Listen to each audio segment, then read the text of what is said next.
Hey guys, tonight we begin in the soft quiet of early morning. You're still wrapped in your blanket, clinging to the tail end of a strange dream involving a flamingo in a business suit and a croissant that tried to sell you insurance. Your alarm buzzes softly, or maybe it's the sun nudging its way through your curtains. Either way, it's time to rise. But unlike everyone else who groans and fumbles for their phones, you have a secret weapon: English. Even before your feet touch the floor, your first thought of the day is in English. It's not perfect, it's not Shakespeare, but it's yours. I should get up now, a broken bar, maybe 5 more minutes. Whisper it. Mumbling counts. You're building neural pathways while half-conscious ago you reach for your phone, and instead of doom scrolling or checking messages, you open your favorite English podcast. Something mellow, something with a British or Australian accent, just to keep things spicy. You listen while your brain boots up. Maybe you catch a phrase or two. Maybe you just absorb the rhythm. Both are wins. Mainstream fact: studies show that your brain is most absorbent in the first 30 minutes after waking. Language, memories, emotions, so they all imprint deeper. Quirky twist: Napoleon used to jump out of bed and scream orders to an imaginary army. You, on the other hand, are whispering, "Where is my other sock?" in your best ESL pronunciation. Now here's your first slight trick of the day. Name 5 things in your room in English. Then describe them. Red pillow, very soft, smells like detergent. That's grammar, vocabulary, and sensory practice in one sleepy swoop. If your pet looks at you like you've lost height, congrats, you're doing it right. And let's be real, most people waste their morning half asleep and half scrolling. But not you. You're sneaking in, learning before the kettle even boils. Historians still argue whether Leonardo da Vinci really slept in micro-naps to stay productive. But they all agree, starting strong matters. And you, my friend, just turned your pillow into a classroom. Before your feet hit the ground, take a second. Stretch. Say out loud a yes. Out loud it: today I will speak better English than yesterday. It's cheesy, it's a little culty. It works. And with that, you swing your legs out of bed and step into a day where every moment can become an English lesson. If you let it, you shuffle toward the sink, squinting at your reflection like it just told you bad news. The toothbrush stares back at you. And here's your next English upgrade: you talk while you brush. Not with a mouthful of toothpaste, obviously, but right before and after. Use that mirror for self-dialogue. Good morning. You look like a raccoon. But we're learning English today, so let's survive. Rituals like brushing your teeth, making your coffee, or waiting for the water to boil are the perfect slots for casual English practice. No pressure, no grades, just you, your mug, and maybe a sentence or two like, "I hope this coffee is strong enough to resurrect me." Bonus points if you do it with a fake British accent and a sigh that would impress Shakespeare himself. As the coffee machine sputters like an old man trying to recall the 90s, your job is to narrate what's happening around you. The water is boiling, the steam is rising, the smell is amazing. Sounds simple,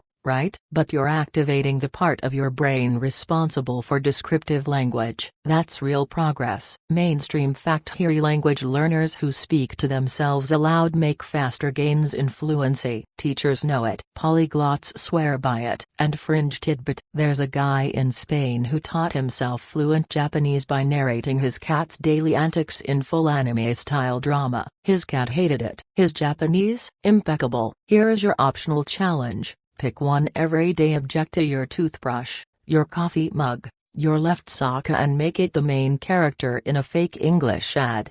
This mega broken bar is no ordinary mug. It holds dreams. And caffeine? Mostly caffeine. Yes, it's ridiculous. Yes, it's brilliant. You're building fluency by engaging humor and imagination. And trust me, your brain remembers what makes you laugh way more than what makes you yawn. Historians still argue whether Marie Antoinette actually said, "Let them eat cake," or if that was propaganda. But if she had narrated her morning like you are now, maybe she'd have improved her pronunciation of croissant. Too soon? Jokes aside, the real magic here is turning dead-timey like brushing and brewing it into language gold. You don't need a teacher. You don't need a textbook. You need your morning routine, your voice, and a willingness to sound mildly unhinged for educational purposes. So while the rest of the world grumbles through their morning with stale cereal and stale thoughts, you're slipping English into your bloodstream with every sip, every step, every sarcastic comment to your reflection. You, my friend, are brushing your teeth with determination and babbling your way to brilliance. Steam curls from the shower head like a genie deciding whether or not you deserve 3 wishes. You step in, the tiles cold beneath your feet, and suddenly you're in a sound booth. Yep, welcome to the most acoustically perfect language classroom in your house, the shower. It's time for the shower thought Gamia. No, not the existential kind like do fish know they're wet? But the kind where you speak English out loud, no judgment, no grammar police, just you, warm water, and weird hypothetical scenarios. Start simple. Today is Monday. I have 3 things to do. Then bump it up. If I were invisible, I'd sneak into the Queen's library and read secret history books. And yes, you can say library wrong 5 times before getting it right. That's the point. No one's listening except maybe your shampoo bottle. Here's a mainstream truth. Shower thinking helps with memory consolidation. That's why your best ideas always show up mid-lather. Use that brain-boosting environment to run flashcards in your head. Picture a word like generous. Now act it out. I am generous. I give my shampoo to the world. Bravo. Want a fringe example? There's a whole Reddit thread of people who practice job interviews or Oscar acceptance speeches in the shower, some of them in their second or even third language. Because when the water flows,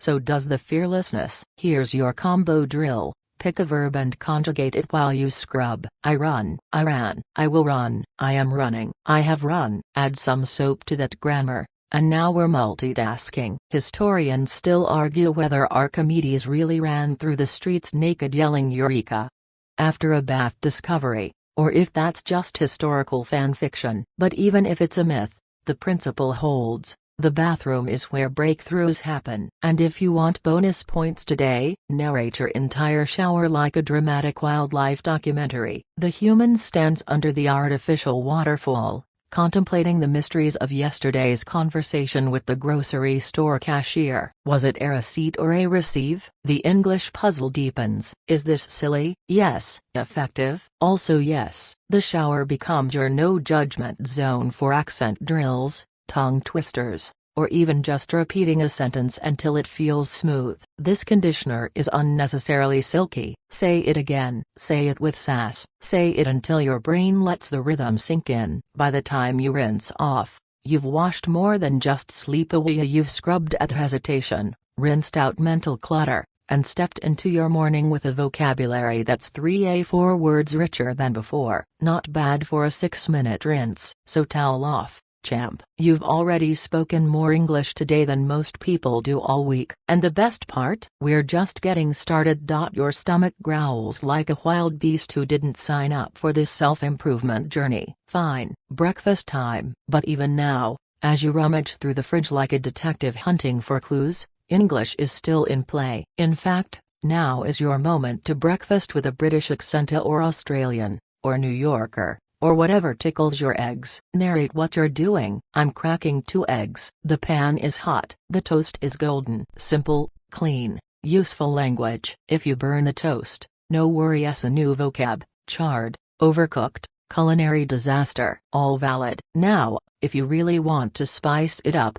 pretend you're hosting a cooking show. Not just any cooking show, a melodramatic, overly descriptive one. Today on Breakfast Without Borders, we explore the humble egg. Not just a food but a metaphor for life. Fragile, complex, slightly smelly when overdone. Yes, it's silly. That's the point. You're practicing real sentence structure, improvisation, rhythm, and timing, all while making breakfast. The pan sizzles, the kettle whistles, and there you are, monologuing like Gordon Ramsay's theatrical cousin. Mainstream fact: practicing monologues out loud boosts fluency and builds confidence. Your brain learns to think in English instead of translating, and when you tie it to muscle memory like cooking, you remember it better. Here's your quirky twist. The world's first cookbook was written in ancient Mesopotamia, and included a recipe for stewed locusts. Wouldn't recommend. But if someone could cook bugs in 1750 BCE and still write about it,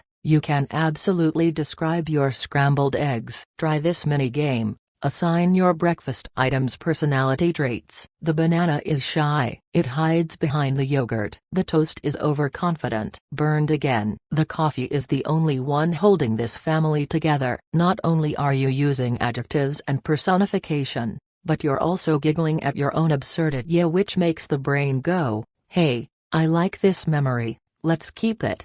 Historians still argue whether Queen Elizabeth I actually used breakfast time to discuss policy or just gossip about the latest noble scandal over jam and crumpets. But either way, you can do her one better. You're training for global fluency while consuming carbs. One last challenge before you clear the plate. Describe the taste of your food in 3 English adjectives. No repeats. Sweet, creamy, slightly tangy. This boosts your descriptive power, essential for conversations, storytelling, or Yelp reviews. Whatever matters most. As you take the last bite, remember, it's not about cramming vocab, it's about slipping English into the everyday. No pressure, no flashcards, just eggs, toast, and an accent thick enough to confuse your cat.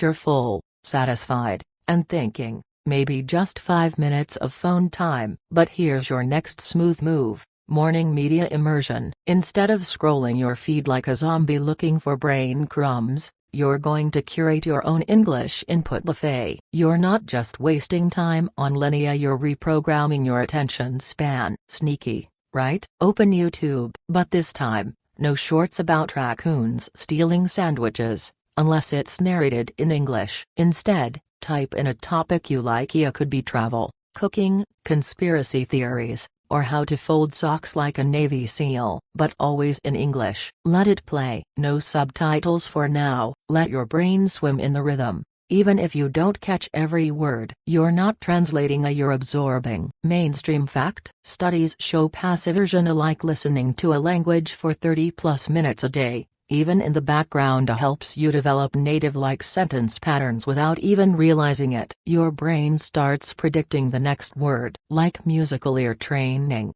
but with verbs. And here's your fringe gem. There's an actual Twitch streamer who learned English almost entirely by watching Minecraft videos while farming in a virtual carrot patch. His grammar, surprisingly decent. His vocabulary, suspiciously food-focused. Set yourself a quick morning mission, like, learn 3 new slang words from today's video. Try to repeat one sentence exactly after the speaker. Mimic the accent even if you sound like a pirate from Liverpool. Or go weirder. Try English memes, not just to laugh, but to learn rhythm and cultural references. That escalated quickly, and I understood that reference didn't come from textbooks. They came from the Wild West of internet culture. Historians still argue whether Shakespeare invented over 1,700 English words or just popularized existing slang. But one thing's certain: you don't need a feather quill to learn English, just a working Wi-Fi signal and a curious thumb. Here's a routine you can adopt.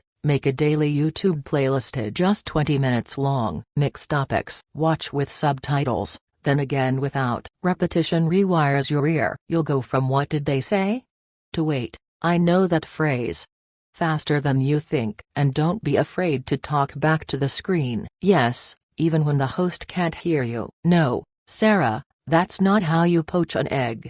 Congratulations, you just formed a past tense sentence with passion. So while others drown their minds in hot takes and cat fights on social media, you're tuning your ears, expanding your vocabulary, and feeding your brain. And all before 10 a.m. It's mid-morning. The world is buzzing, neighbors mowing lawns, birds arguing about territory, someone's dog barking at absolutely nothing again. But you've entered your power hour of practice, and this hour is sacred. Now don't roll your eyes. I know power hour sounds like something a life coach with a neck vein problem would shout at a seminar. But hear me out. One focused hour, no distractions, dedicated to a single English skill, can outpace an entire day of half-hearted study. First, choose your weapon. Want to write better? Open a notebook or Google Doc. Need to level up listening? Plug into a podcast, but pause to jot down key phrases. Want to finally conquer that speaking hesitation? Talk aloud for 20 minutes about your favorite movie. Yes, aloud, no mumbling. But here's the key. No multitasking, no texting, no checking the fridge just to see. You are now in a language dojo. Respect the discipline. Mainstream fact: the Pomodoro technique, a 25-minute focus blocks with 5-minute breaks, has been proven to improve learning retention and reduce burnout. So break your hour into 2 Pomodoros if needed, or go rogue with 60 minutes of glorious flow. Want to hear something ridiculous? A college student in Norway practiced English by pretending to be a YouTube cooking channel host every single day for a month. She cooked nothing, but her fluency skyrocketed. That's the power of immersive roleplay. Try this challenge.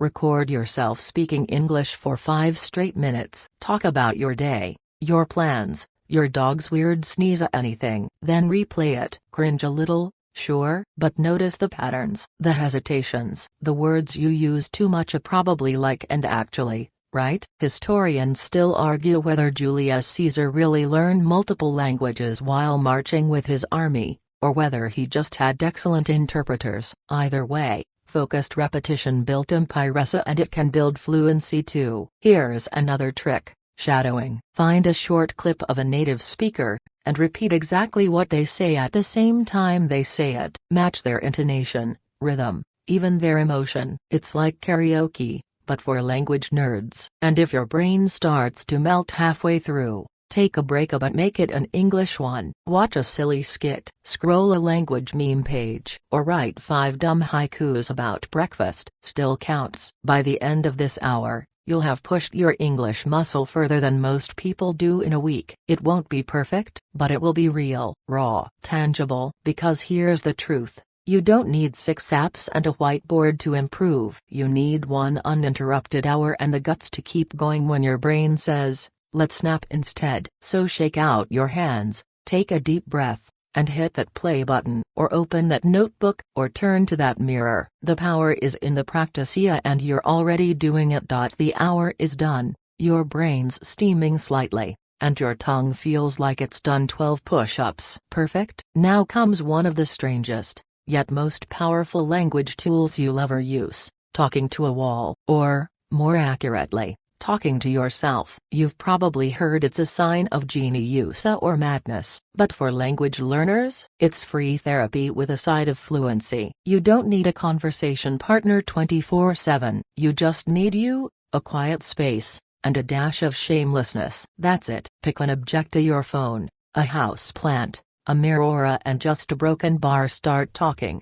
Doesn't matter what. Describe what you see. Tell a story. Pretend it's a press conference and you're a celebrity who just got caught stealing muffins. I didn't mean to take the muffins. They looked lonely. I have regrets, but not many. Congratulations. You just used past tense, emotional nuance, and humor all without opening a textbook. Mainstream fact: according to studies in applied linguistics, internal speech rehearsal builds verbal fluency and confidence faster than passive learning. It's like mental jogging, and the more you do it out loud, the more real it becomes. Fringe tidbit: there's a polyglot on YouTube who claims he reached B2 level in 6 languages without stepping foot in a classroom, just by pretending to talk to waiters, cab drivers, and fictional characters in the shower. He now teaches fake conversations professionally. No joke. Historians still argue whether Benjamin Franklin taught himself French this way, standing in front of a mirror and practicing polite society phrases until his housemates begged him to stop. But one thing's certain, he wasn't waiting for a language exchange partner to magically appear. Let's do a live demo. Right now, look at any object in the room and say 3 sentences about it. For example, this is my water bottle. It's blue and dented. I carry it everywhere even though it leaks. Now take that same object and invent a dramatic backstory. This bottle survived a bike crash. It saved me from dehydration in 2019. I owe it everything. Is this ridiculous? Absolutely. Is it fluency training? Also yes. You're not just learning words, you're building personality in the language. Humor, style, point of view. That's what separates textbook fluent from actually fun to talk to. And if you need more structure, create personas. Be the weather reporter. Today's forecast: 30% chance of rain, 100% chance I forget my umbrella again. Or be the philosopher. What is toast, if not bread that has seen too much? That's fluency, that's wordplay, that's confidence. Because every minute you spend narrating your life, even to a blank wall or a sleepy doga, is a minute you're owning the language. You're making English your second voice. So if someone walks in and hears you arguing with your plant about climate change in fluent English, don't panic, just smile, raise a finger dramatically, and say, "I'm rehearsing for greatness." You've made it to lunch. Congratulations. Your stomach's growling again like it didn't just have toast and monologues for breakfast. But now we enter a surprisingly powerful window: lunch break language boost. This isn't just mealtime, it's vocabulary time, sensory time, and, yes, delicious time. You open the fridge, say the names of what you see in English, yes, even the weird stuff in the back corner: lettuce, cheese, expired yogurt that may be plotting revenge. Each label becomes a flashcard without you needing to flip anything. Now, here's the game. Narrate the entire lunch process. Doesn't matter if it's a fancy salad or instant noodles. Say every step aloud in English like you're on a cooking show hosted by a sleep-deprived poet. I gently stir the noodles like I'm composing a love letter to salt. I sprinkle chili flakes aggressively, because I have trust issues with bland food. Boom. You've used adverbs,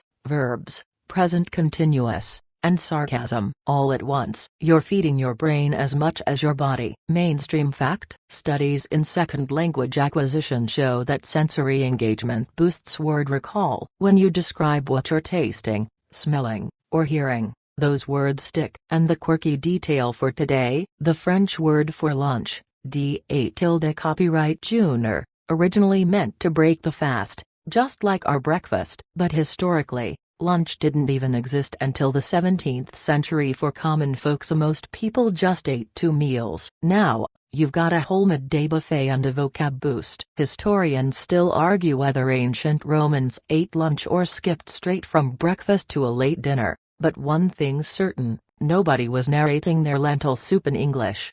Try this mini ritual: give your food a mood and a story. This sandwich is moody today. It knows it's not as photogenic as yesterday's wrap. This apple has trust issues. It's been dropped too many times. Is this ridiculous? Obviously. Does it work? Like a charm. Once you sit down to eat, keep it going. No phones for 5 minutes. Just chew and describe. This bite is crunchy. The lettuce is cold. The flavor is tangy and salty. Next time, I'll add more cheese. Maybe less regret. You're not just eating, you're narrating. That's active English thinking. No one else can hear you. Even better, you're free to sound as dramatic or weird as you want. The kitchen doesn't judge. Then, after the last bite, try this: a lunchtime recap. In 3 English sentences, summarize what you just did. I made noodles. I added too much chili. I cried, but it was worth it. That's grammar, sequence, emotional nuance,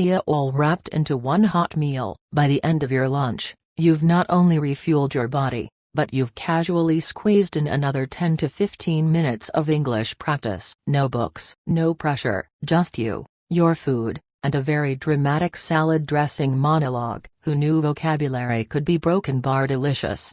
Lunch is done, dishes are begrudgingly stacked in the sink, and now a broken bar at snap o'clock. But before you drift into the dreamy unknown, it's time to unlock a surprisingly potent secret weapon: nap like a polyglot. Yes, you heard right. Even while horizontal, brain half melted, mouth slightly open, you can still be learning English. No flashcards, no lectures, just audio and sleep. Here's the move: cue up a soft English language audio as something slow, gentle, even a little boring. Think bedtime stories, gentle podcast episodes, or mellow English ASMR. Let it play as you doze off. Ideally, no sudden explosions or dramatic plot twists. Save those for movie night. Mainstream fact: sleep researchers have found that auditory input during early stage sleep can strengthen language memory. Your brain doesn't turn off when you nap, it sorts, files, and sometimes rewrites what you've been learning, like an overworked librarian. Fringe twist: there's a subculture online that listens to legal proceedings in English to fall asleep. Courtroom audio,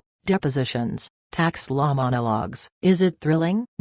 But apparently, it works wonders for passive vocabulary acquisition and puts people to sleep faster than chamomile tea. Historians still argue whether Thomas Edison really took micronaps while holding metal balls in his hands to jolt himself awake before deep sleep. But there's little doubt he used sleep as a mental recharge. You can too. Adjust with English whispers instead of invention blueprints. Here's how to make your nap count. Pick a narrator you like. Smooth voice. Calm pacing. Someone who won't start shouting about time travel theories mid-dream. Use headphones or a speaker. Keep it low volume enough to hear, but not enough to jolt you when they mention stock markets or pirate ships. Set a 28-30-minute timer. This keeps it from turning into an accidental 4-hour coma where you wake up thinking in pidgin Spanish. Now, will you wake up fluent?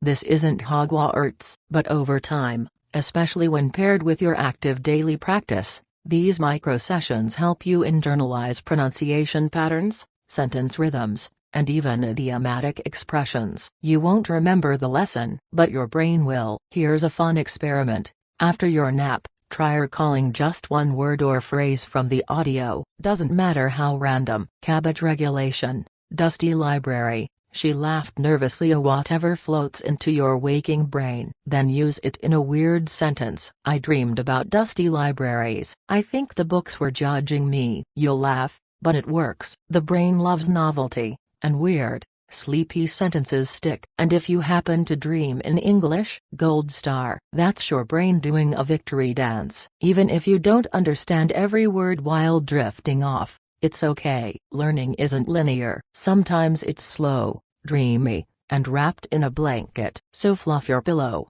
press play, and let English lull you into napland. Because sometimes, the best way to get better is to lie still and let the language come to you. You wake up slightly drooling, confused about the century, and wondering if you missed your own wedding. Good nap. But now, the sun's tilted, the afternoon stretches before you like a warm cat, and it's time for your next adventure. The Afternoon Creative Corner.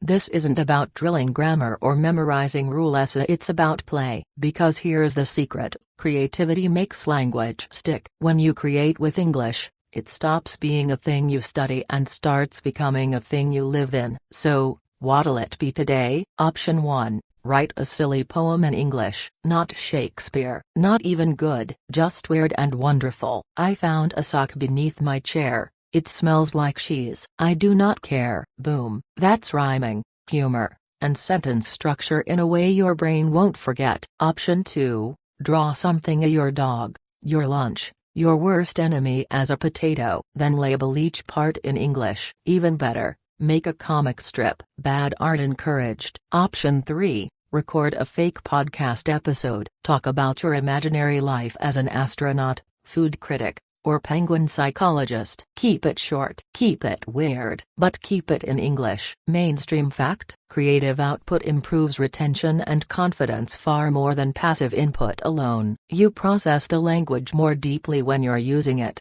not just absorbing it. Fringe tidbit: one Japanese learner made a YouTube channel reviewing English movies while pretending to be a Victorian time traveler. Her accent was all over the place, but her fluency exploded and her channel went viral. Historians still argue whether Leonardo da Vinci wrote his notes backward to keep them secret or simply because he was left-handed and liked being complicated. Either way, he blended art and science constantly, just like you're blending creativity and English right now. Here's your mini mission: create something today that's both silly and language-rich. For example, a fake product ad. Introducing the waffle Hada Sensei keeps your head warm and your breakfast ready. A made-up news story. Today, in shocking weather developments, the sky rained pancakes over Belgium. A character bio. Gregory, age 43, collects teapots and believes squirrels are spying on him. You laugh. Your brain remembers. Mission complete. And don't worry if your grammar's not perfect. Creativity thrives in chaos. The point isn't correctness, it's comfort. The more English becomes your paintbrush,